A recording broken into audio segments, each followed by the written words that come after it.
Olá, bom dia. Está no ar o programa Espírita Nova Era, uma realização da AME, Aliança Municipal Espírita de Divinópolis, coprodução do CEP, Centro de Estudos e Pesquisas Espíritas. A mensagem consoladora da doutrina espírita aqui na sua TV Candidez. Recebendo hoje no estúdio nosso amigo Vicente Cardoso, que é presidente do CEP, Centro de Estudos e Pesquisas Espíritas, também trabalhador na seara espírita, divulgador da doutrina espírita, palestrante, amigo de muitos anos, um trabalhador dedicado ao movimento espírita. Bem-vindo, Vicente. Um bom dia a você. Obrigado, Eurípides. Bom dia para todos os nossos telespectadores da TV Candidez. Para mim é um prazer muito grande, é uma alegria muito grande estarmos de volta aos estudos da TV Candidez para mais um programa. Muito bem. Nós iremos conversar hoje sobre as três revelações, um tema de extrema importância sobre as revelações que surgiram ao longo da história, para que nós possamos conversar nesta manhã. Isso. Vicente, a humanidade recebeu três revelações divinas. Quais são elas?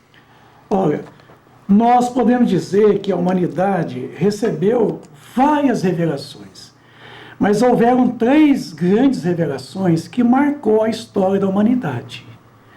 Dentre essas três revelações, uma delas, nós podemos dizer que foi Moisés. Sim. Foi através de Moisés em que a humanidade teve o seu primeiro contato ostensivo com as revelações das leis divinas.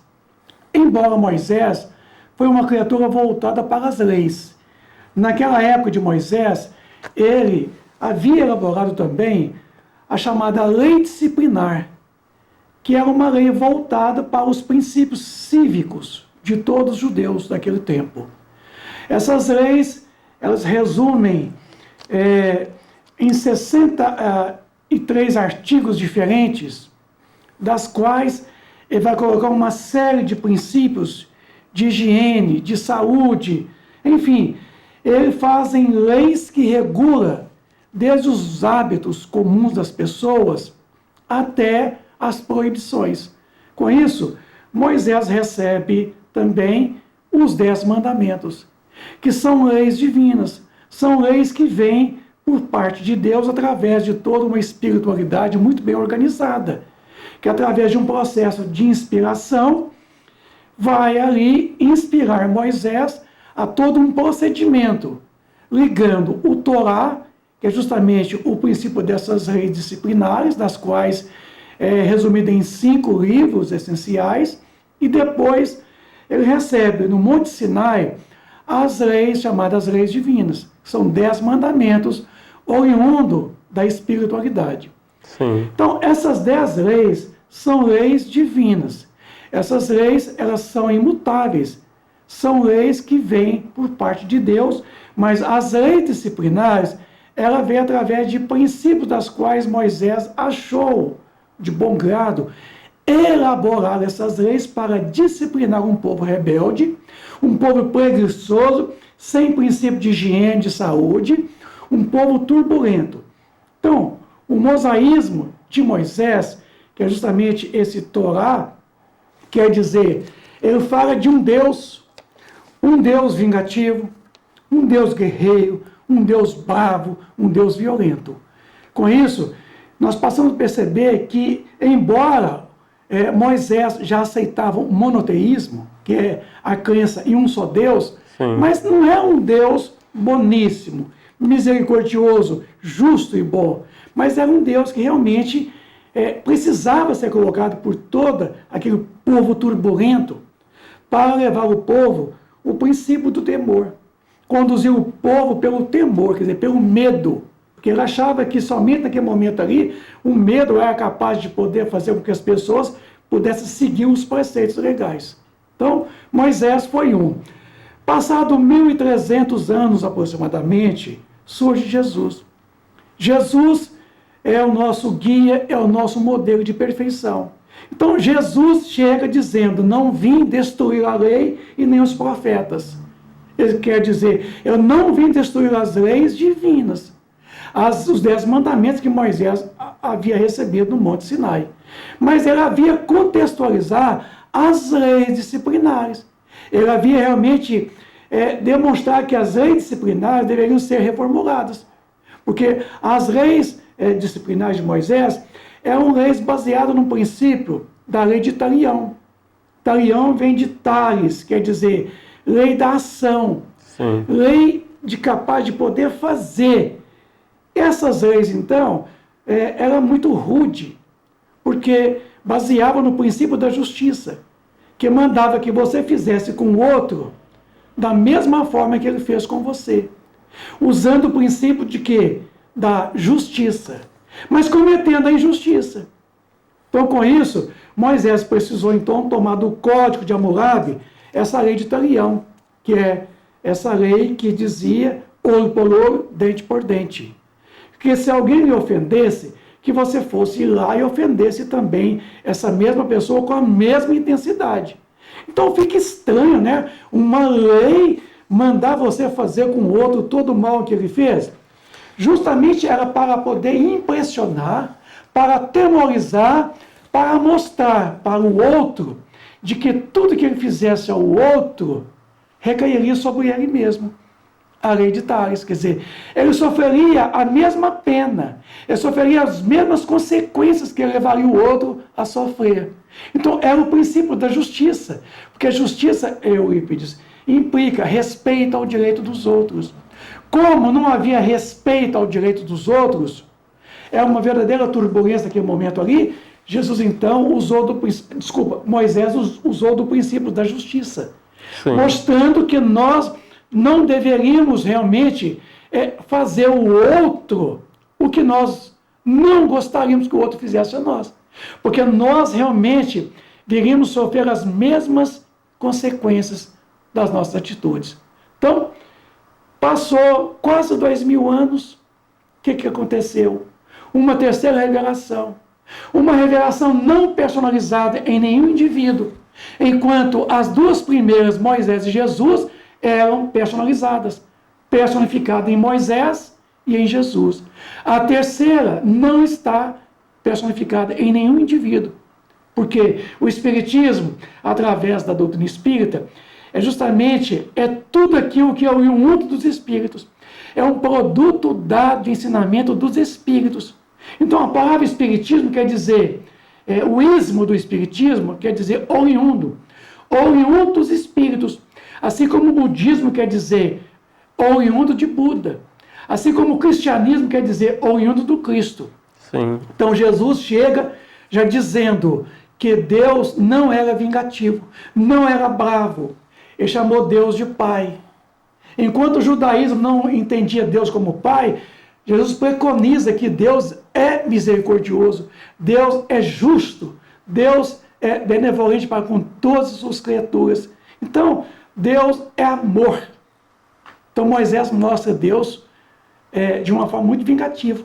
Mas Jesus, realçando e dizendo que não viria destruir todas as leis e nem os profetas, ele dá essa confirmação de que Deus é boníssimo. E de que Deus, como sendo Pai, ele é misericordioso com todas as nossas imperfeições. Então não precisava usar do princípio da justiça. Então Jesus usou do princípio do amor. A doutrina espírita, o princípio que? Da verdade. Porque os espíritos vêm cumprir a promessa de Jesus. Quando Jesus, no Evangelho de João, capítulo 14, no versículo 15, coloca: se me amais, guardai meus mandamentos. Eu rogarei ao meu Pai, ele vos enviará um outro Consolador, a fim de que fique convosco eternamente, o Espírito de verdade, que o mundo não poderia receber naquele tempo, porque não o conhecia, não o via, mas ele disse: vós conhecê-lo-eis, porque permanecerá convosco eternamente. Então, com isso, Jesus vem, através de João, dizer do seu segundo advento. O Espiritismo, através da doutrina espírita, século XIX, a doutrina espírita chega a mesma coisa. Não vim destruir a lei nem os profetas. Eu não vim destruir os ensinamentos do Cristo nem de Moisés. Eu vim realmente consolidar, eu vim realçar, eu vim demonstrar por meio de provas palpáveis essas mesmas leis. Essas mesmas leis que regulam os astros são as mesmas leis que regulam o comportamento dos espíritos. Então, o Espiritismo, através de uma doutrina, no século XIX, vem como sendo a terceira das grandes revelações. São 3 grandes revelações. Houve muitas outras, mas essas 3 são muito ostensivas na história da humanidade. O Espiritismo, então, você colocando ele como a terceira revelação, ele tem alguma referência por parte de Jesus? Sim, é como eu acabei de mencionar. Essa parte de Jesus quer dizer, eu não posso lhe dizer tudo por enquanto. Sim. Porque não tem ouvidos para ouvir, não tem olhos para ver. Então, ele promete, então, através do Consolador, que viria mais tarde restabelecer todas as coisas, reviver todos os preceitos dos seus ensinamentos, mas complementar, completar com aquilo que viria mais tarde, através dos Espíritos. Porque a doutrina espírita, revivendo todo o cristianismo de Jesus, não está personificada em nenhum indivíduo. Por exemplo, é muito comum as pessoas falarem kardecismo, kardecista. Não existe isso. Isso é uma corruptela por parte de pessoas que não conhecem, que desconhecem realmente. Porque o Espiritismo, conforme está lá na conclusão de número 6 do Livro dos Espíritos, ele é tão antigo quanto o mundo. Ele está presente em todas as religiões, mas ele não é um produto dado de ensinamento de um homem, mas é um produto dado de ensinamento dos Espíritos. No plural, são muitos os Espíritos que vêm através da psicografia de muitos médios em lugares diferentes preconizar o cristianismo de Jesus. Sim. Através de revelações comprobatórias, com provas científicas, com provas filosóficas e com consequências morais. Por isso que o Espiritismo, ele vem então consolidar aquilo que Moisés iniciou. Moisés então iniciou as grandes revelações, Jesus deu continuidade. E a doutrina espírita vem então consolidar. Ela vem realmente demonstrar por provas irrecusáveis a existência, a natureza do mundo espiritual e as relações dos espíritos para conosco, através dos fenômenos incontestáveis. E através desses mesmos fenômenos que veio todo o ensinamento revivendo o cristianismo do Cristo. Então a doutrina espírita é considerado a revivescência do cristianismo puro, nascido na Palestina de 2000 anos atrás. Então veja bem que para nós hoje são 3 grandes revelações. Então por isso que a gente percebe que quando Jesus promete o Paráclito, quer dizer, ele promete o Consolador, que viria mais tarde, quando realmente a humanidade estivesse maturidade para receber com base científica. Porque aos tempos de Jesus, ele disse, ouçam os que têm ouvidos de ouvir, vejam os que têm olhos de ver. Como nós não tínhamos ainda essa percepção, porque a ciência ela estava engatinhando ainda. Os homens não tinham desenvolvimento intelectual, Eurípides, suficiente para poder entender com base científica. Aquilo que a doutrina espírita é ciência, filosofia e religião. Religião no seu sentido de religare, de tratar das consequências morais que decorrem das relações dos espíritos para conosco, que constitui a filosofia. E a religião, que é justamente a revivescência, é o restabelecimento de todo o ensino de Jesus, que é o evangelho dele. Então, com isso, a doutrina espírita, então, tem essa preocupação e essa promessa, então, ela é cumprida a partir do século XIX, com o estabelecimento de toda a codificação espírita kardeciana, resumida em 5 obras essenciais, que mais tarde veio ser complementada por tantas obras subsidiárias que nós temos hoje em nossas mãos. Muito bem. Para você que sintonizou agora na TV Candidez, estamos apresentando o programa Espírita Nova Era, que é uma realização da AME, Aliança Municipal Espírita de Divinópolis, com apoio coprodução do CEP, Centro de Estudos e Pesquisas Espíritas. A mensagem consoladora da doutrina espírita aqui na sua TV Candidez, levando a você a informação com o Evangelho de Jesus. Vicente, qual a relação do Espiritismo com as demais revelações? A revelação é tão profunda, porque a gente às vezes não entende a palavra revelação. A palavra revelação vem do latim revelare, quer dizer, tirar de sob o véu, quer dizer, tirar aquilo que está tampando, fazer concebível, fazer conhecido, tomar consistência dentro do nosso cognitivo, esclarecer, tornar conhecido. Com isso, nós percebemos que os espíritos eles estiveram em todas as religiões do passado. O espiritismo está lá no velho judaísmo, em todos os preceitos de Moisés. Ele está em todo o cristianismo de Jesus.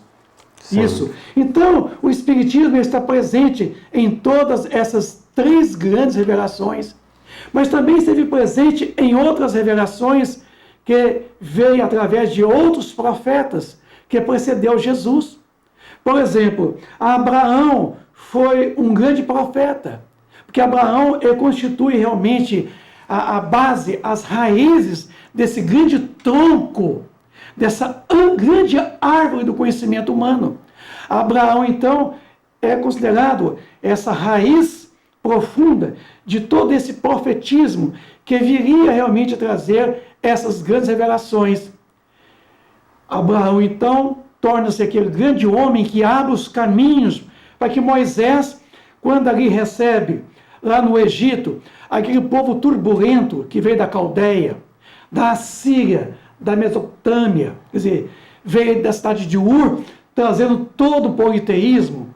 Moisés recebe ali naquele momento ali, essas grandes revelações, e elabora todas as leis disciplinares, justamente para poder fazer com que o povo começasse a ter um contato com essas leis divinas, que são os 10 mandamentos. Por isso que o Espiritismo, ele nascedouro, quer dizer, ele tem surgimento lá no início de todas essas grandes revelações.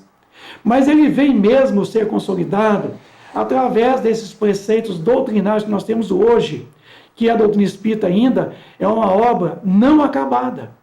É uma obra que está em todo um processo ainda, é uma teoria. Por isso que o Espiritismo ele tem raízes lá no Torá, quer dizer, nesses livros de Moisés, ele tem sua presença em todo o ensinamento de Jesus, porque Jesus, antes da sua vinda aqui, ele nos enviou os seus grandes prepostos, através desses grandes profetas, preparando o terreno, anunciando a sua vinda. Ele veio pessoalmente testemunhar, ele veio viver, ele veio demonstrar que as leis são tão reais quanto aquelas as quais nós conhecemos pela ciência de hoje. Por isso que o Espiritismo tem toda essa ligação, essa relação com as demais outras, seja filosofia, seja as ciências do passado, seja as religiões do presente. Então, todos esses conceitos filosóficos, científicos, religiosos, têm uma relação profunda com o Espiritismo. Porque o Espiritismo está presente em a natureza. Ele se repousa nas leis da própria natureza. Sim. Por isso que os Espíritos hoje, através da doutrina espírita, ele vem revelar essas leis, leis de Deus, leis físicas, leis químicas, leis biológicas e mais, eu digo, Eurípides, as leis morais. Sim. As leis morais que regulam o comportamento dos espíritos. Por isso que há essa grande revelação, há esse grande papel quando ele prometeu um Consolador, que viria em tempos modernos demonstrar para nós, por provas irrecusáveis, a natureza, Eurípides, do mundo espiritual, a origem dos espíritos, a nossa destinação, e veio reconfortar, Ele vem demonstrar por meio de provas irrecusáveis que a morte não existe, de que a morte é um fenômeno puramente biológico. Ele vem dizer para a mãe sofredora que perdeu seu filho em tenridade, dizer para ela que teu filho está tão vivo quanto antes, porque a separação foi somente física, porque ele não morreu, a morte não existe.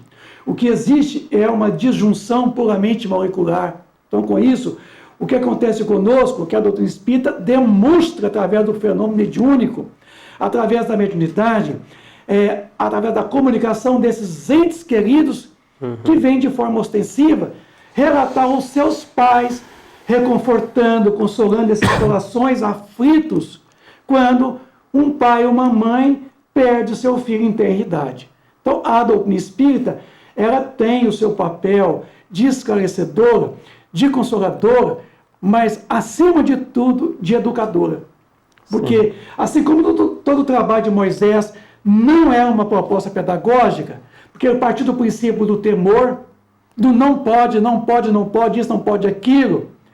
A doutrina espírita, ela não se fundamenta em cima do não pode. A doutrina espírita, ela não fala no não. Ela só fala de como deve ser feito. Hora nenhuma ela tem a palavra não, em lugar nenhum da doutrina espírita. Ela mostra a nós como fazer corretamente, como vivenciar em harmonia com as leis divinas. Por isso que a doutrina espírita é uma proposta pedagógica. Ela é uma pedagogia do ser humano. Ela é educadora, porque ela nos leva à educação através de quê? Dos ensinos de todas essas grandes revelações do passado. Muito bom. Neste contexto, então, você colocando a revelação que se personificou em Moisés, a primeira, a segunda em Jesus, a terceira seria, então, em Allan Kardec? Não, absolutamente que não. Allan Kardec foi um homem que tomou das comunicações esparsas, vindo através de variados médios em lugares diferentes da França, até mesmo em outros países, e ajuntou isso num contexto, criou-se uma metodologia, ele criou um processo metódico de organização de todos esses ensinos que veio através dos espíritos, através de variados médios. Ele elaborou o chamado codificação. Ele tomou, então, dessa codificação espírita, o método organizado, chamado pedagógico.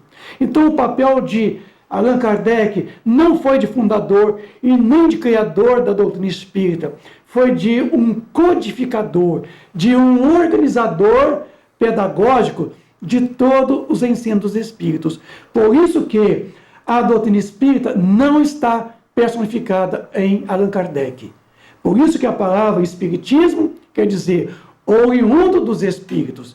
Se fosse em Allan Kardec, seria kardecismo. Como não existe o kardecismo e nem kardecista, e kardecista pressupõe seguidor de Kardec. Eu não estou seguindo Kardec. Eu sigo a doutrina espírita. Eu sigo Jesus.